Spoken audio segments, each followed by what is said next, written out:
నేను ఒకటే చెప్తా ఉన్నా, ఈరోజు రాష్ట్రంలో రెడ్ బుక్ రాజ్యాంగం జరుగుతూ ఉంది. రేపు సుదీర్ఘంగా 11 గంటలకు మళ్ళీ ఒక ప్రెస్ మీట్ పెట్టి రాష్ట్రంలో ఇవాళ జరుగుతూ ఉన్న కరెంట్ అఫైర్స్ మీద, ఇంకా సుదీర్ఘంగా కూడా చంద్రబాబు నాయుడు గారు చేస్తూ ఉన్న అన్యాయాల మీద రాష్ట్ర ప్రజలందరికీ కూడా కరెంట్ అఫైర్స్ మీద మళ్ళీ వివరించడం కూడా జరుగుతుంది.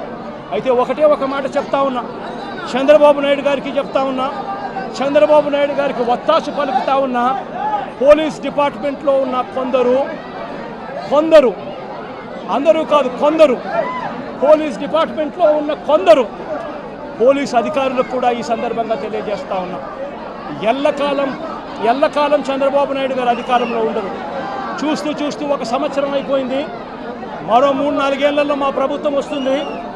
మా ప్రభుత్వం వచ్చిన తర్వాత ఒక్కొక్కడికి సినిమా చూపిస్తామని చెప్పి మాత్రం ఖచ్చితంగా చెప్తా ఉన్నాను నేను మాత్రం.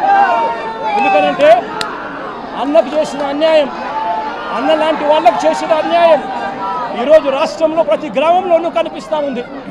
ఈ గ్రామంలో ప్రతి గ్రామంలో కనిపిస్తూ ఉన్న ఈ అన్యాయాలకు నేను ప్రతి అధికారికి నేను ఒకటి చెప్తా ఉన్నా, ఈ అన్యాయాలలో మీరు భాగస్వాములు కావకండి.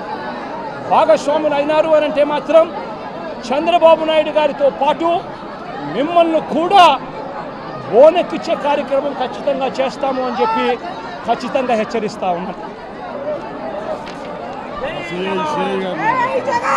రాజేష్ అనే పేరు చెప్పు.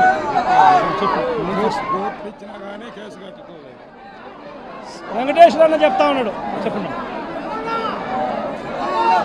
సిఐ రాజేష్ అనే ఆయన మీద ప్రైవేట్ కంప్లైంట్ ఫైల్ చేసినాడు. ఫైల్ చేసి కోర్టు కేసు కట్టండి అని చెప్పి ఉత్తర్వులు ఇచ్చింది. ఉత్తర్వులు ఇచ్చినా కూడా కేసు కట్టకుండా ఇంకా కేసు కట్టలేదంట. ఇంతటి దారుణంగా ప్రజాస్వామ్యాన్ని అవహేళన చేస్తూ రాజ్యాంగాన్ని రెడ్ బుక్ రాజ్యాంగంతో మారుస్తూ పరిపాలన చేస్తే ఈ ప్రభుత్వం అనేది నిలబడుతుంది అని అడుగుతా ఉన్నాం. ఈరోజు రాష్ట్రంలో చంద్రబాబు నాయుడు గారి పాలనలో రైతులు సంతోషంగా లేరు, అక్క చెల్లెమ్మలు సంతోషంగా లేరు, చదువుకుంటున్న పిల్లలు సంతోషంగా లేరు. చంద్రబాబు నాయుడు గారి పాలనలో ప్రతి ఒక్కరూ కూడా వెన్నుపోట్లకు లోనయ్యారు, మోసపోయారు. ఆయన అబద్ధాలు మోసాలకు వీరంతా కూడా బలైపోయిన పరిస్థితుల మధ్య రెడ్ బుక్ రాజ్యాంగంతో ఉచ్చలవిడి కరప్షన్తో ఈరోజు రాష్ట్రంలో పూర్తిగా లా అండ్ ఆర్డర్ కూడా పూర్తిగా నాశనమైపోయిన పరిస్థితుల మధ్య ఈరోజు పరిపాలన సాగుతూ ఉంది. ఈ పరిపాలన ఎక్కువ రోజులు నడవదు. దేవుడు ప్రజలు ఇద్దరు కూడా గట్టిగా మొట్టికాయలు వేసే రోజు త్వరలోనే ఉందని మాత్రం ఖచ్చితంగా చెప్తా ఉన్నా.